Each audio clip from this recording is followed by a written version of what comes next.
calls himself a disruptor and the anti-Mitch McConnell. Today, we talk with the U.S. Senate candidate, Republican Nate Morris. It's the Lexington businessman's first sit-down TV interview in Louisville, where he's been flooding the airways, as you know, with campaign ads.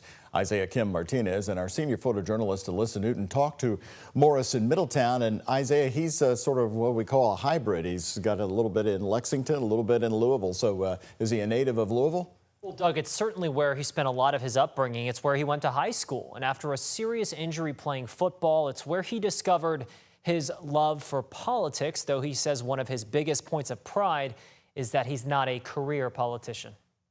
I got a chance to meet kids from West Louisville, East Louisville, South Louisville. You may not know his name yet, but Lexington businessman Nate Morris knows Louisville, particularly Middletown. An Eastern High School grad, senior class president, and now running for U.S. Senate to replace Senator Mitch McConnell. My classmates had had enough of career politicians back then, and I think that's no different now. Morris has centered his campaign around two things: being a political outsider and moving away from everything McConnell represents. The big reason why I'm running today is that for the last decade, Mitch McConnell has really let Kentucky down, let America down, and most importantly, let down President Trump. Morris, who once interned for McConnell's office for 3 months, has been a harsh critic of the 83-year-old senator. I haven't talked to him in years.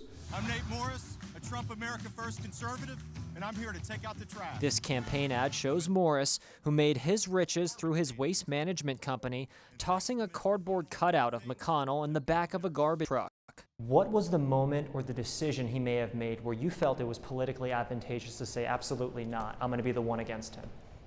Look, I think it was very clear at the beginning of the year that when he started outwardly sabotaging President Trump's agenda, I said, this is absolutely ridiculous. Some of the worst things that have happened in the United States have occurred under his tenure, whether it be the Iraq War, the financial crisis of 2008, all the immigration crisis that we've had, the open borders, and most recently the war in the Ukraine. One of Morris's big policy priorities is putting all immigration into the U.S. on pause until every undocumented migrant who came to the country during President Biden's term are deported. This is what America voted for, Isaiah, when they elected President Trump.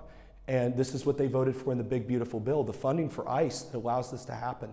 So, look, I stand by that position, and that's the right thing for the country.